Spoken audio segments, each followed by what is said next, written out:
Assalamualaikum warahmatullahi wabarakatuh.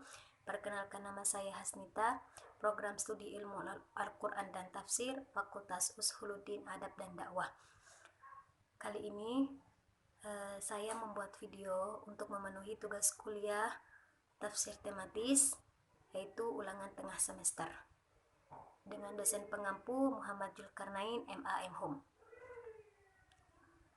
Insyaallah pada kesempatan kali ini saya akan memaparkan atau membahas tentang 3 fitnah dunia yang sangat menggoda manusia itu sendiri. Alhamdulillahirabbil alamin. Wassalatu wassalamu ala asyrafil anbiya'i wal mursalin sayyidina Muhammadin wa ala alihi wa sahbihi ajma'in, amma ba'du. Pertama-tama marilah kita panjatkan kehadirat Allah Subhanahu wa taala, karena atas berkat rahmat dan hidayahnya lah sehingga kita masih diberi kesehatan, masih diberi kesempatan untuk menegakkan agama Islam, agama rahmatan lil alamin.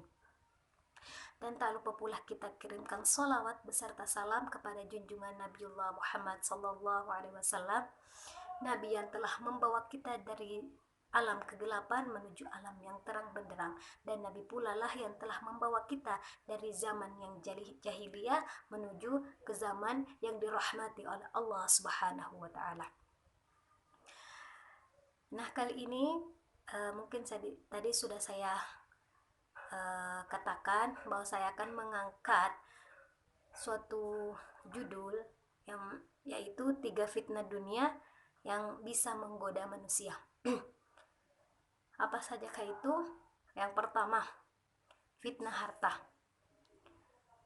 Kenapa harta termasuk fitnah?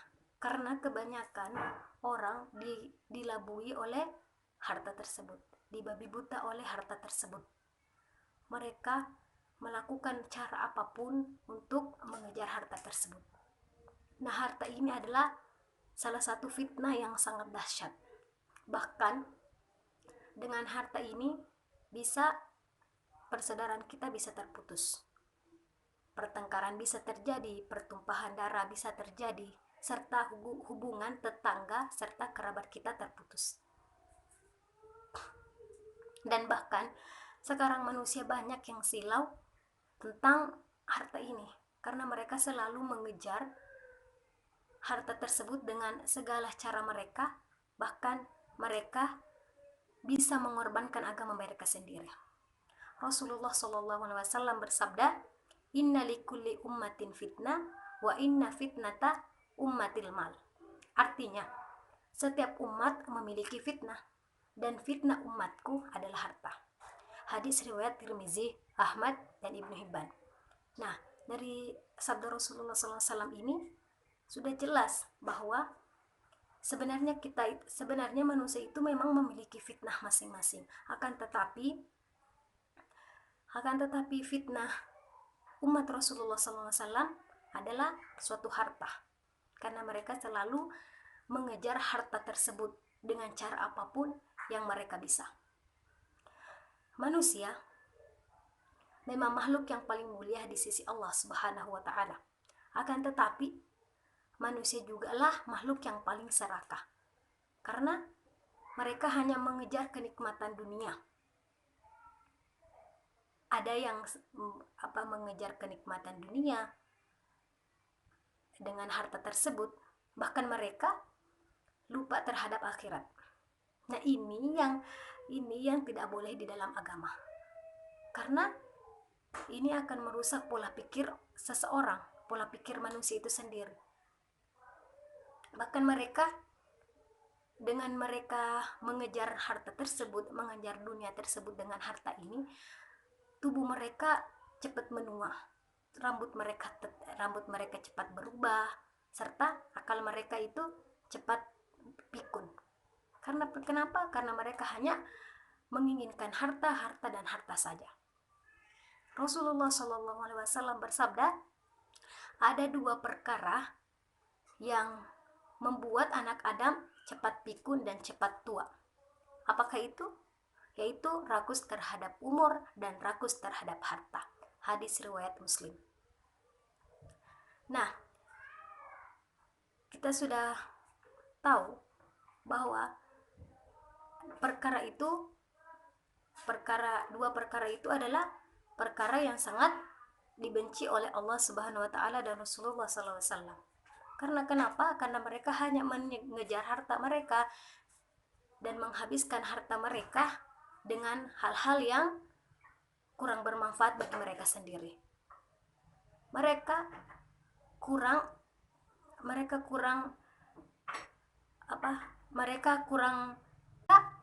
sendiri, apapun yang mereka bisa, apapun cara mereka, pasti mereka akan mengejar harta tersebut. Nah, itulah sifat egonya manusia, itulah sifat manusia, salah satu sifat manusia yang bisa menjerumuskan mereka ke dalam api neraka. Angan-angan manusia untuk menumpur harta itu tidak akan pernah terpuaskan. Bahkan semakin bertambah hartanya, mereka semakin menginginkan yang lebih darinya. Manusia tidak akan pernah puas sebelum mulut mereka disumbat dengan tanah kuburan atau sebelum mereka masuk ke dalam liang lahat. Yang kedua yaitu fitnah wanita. Fitnah ini menjadi salah satu penggoda yang tak kalah dahsyatnya. Kenapa? Karena kita lihat sekarang banyak iklan-iklan dan propaganda-propaganda yang diembuskan oleh musuh-musuh Islam sendiri. Ini salah satu senjata mereka, senjata ampuh mereka. Untuk apa? Untuk merendahkan iman seseorang, untuk menghancurkan iman seseorang. Bahkan kaum Hawa ini dijadikan untuk merusak iman seseorang dan merusak moral manusia itu sendiri. Rasulullah SAW bersabda, "Ma taraktu ba'di fitnatan adorru 'ala rijali minan nisa." Artinya, aku tidak tinggalkan sebuah fitnah setelahku untuk kaum pria atau untuk kaum Adam yang lebih berbahaya dari fitnah wanita. Hadis riwayat Bukhari dan hadis riwayat Muslim. Nah, dari hadis ini kita lihat bahwa Rasulullah SAW udah bersabda, jikalau tidak ada fitnah yang lebih berbahaya untuk kaum Adam kecuali dengan fitnah wanita. Berarti di sini sudah jelas bahwa fitnah wanita lebih berbahaya daripada fitnah laki-laki. Ketiga yaitu fitnah jabatan dan tahta. Nah, fitnah ini juga tak kalah dahsyatnya dengan fitnah-fitnah sebelumnya. Kenapa? Karena fitnah ini juga sering dipakai sekarang, pada masa sekarang. Contohnya, pada musim kampanye. Kita sudah melihat beberapa hal kan, sebelum mereka menduduki suatu jabatan, mereka mengumbar janji palsu. Sebelum mereka menduduki suatu jabatan tersebut atau duduk di kursi jabatan tersebut, mereka bahkan melakukan hal-hal yang bertentangan dengan agama kita. Mereka melakukan ritual-ritual yang aneh, mereka datang ke dukun, mereka menyogok orang, mereka selalu datang ke kuburan untuk minta bantuan. Mereka itu semua kan bertentangan dengan agama kita sendiri. Nah, inilah salah satu juga yang dilarang oleh Allah Subhanahu wa taala. Ini juga yang bisa menjadikan manusia itu lupa kepada akhirat. Mereka hanya menginginkan jabatan tersebut di dunia ini. Nah, Rasulullah SAW bersabda, tidaklah dua serigala yang kelaparan lalu mereka diberi seekor domba.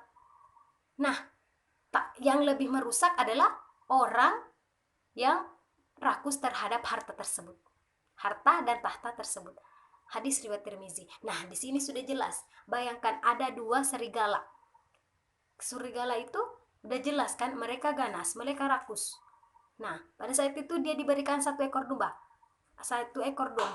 Jadi, intinya mereka langsung pada saat itu mereka bertengkar, mereka berkelahi untuk mendapatkan satu ekor domba tersebut. Nah, begitulah perumpamaan orang yang rakus terhadap harta dan tahta. Mereka sudah mendapatkan kebahagiaan, tapi mereka tidak akan berhenti untuk menambah untuk menambah harta dan untuk mendapatkan tahta tersebut serta jabatan itu. Nah, inilah salah satu yang bisa membuat pemikiran orang, akal seseorang itu cepat pikun dan lupa terhadap akhirat kita. Akhirat yang akan kekal abadi, yang akan menjadi persinggahan kita selamanya, yang akan menjadi tempat kita selamanya, yaitu akhirat, yang dimana semuanya akan dipertanggungjawabkan di sana. Dan mungkin itu saja yang bisa saya sampaikan pada kesempatan kali ini. Dan sebagai kesimpulan saya, kita harus mengingat bahwasanya manusia itu jangan terlalu terlena untuk mengejar dunia, karena dunia ini tidak ada finishnya. Jika kita selalu mengejarnya, maka dunia akan mengejar kita kembali. Jadi itu tidak akan ada selesainya. Kita harus yakin bahwasanya jika kita menuruti hawa nafsu kita, maka kita tidak akan berhenti untuk mengejar dunia ini. Maka kita harus imbangkan antara dunia dengan akhirat.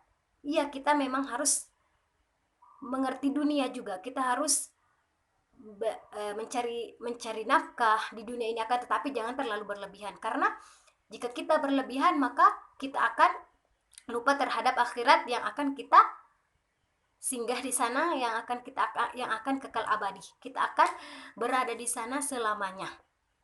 Dunia ini hanyalah sementara, akhirat selamanya. Dan Ibnu Qayyim al-Jauziyah berkata, pencinta dunia itu tak akan lepas dari 3 hal.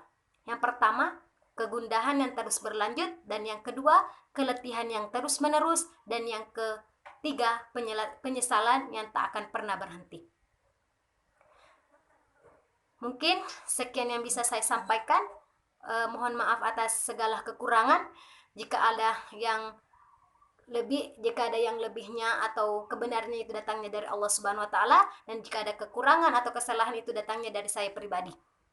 Sekian, assalamualaikum warahmatullahi wabarakatuh.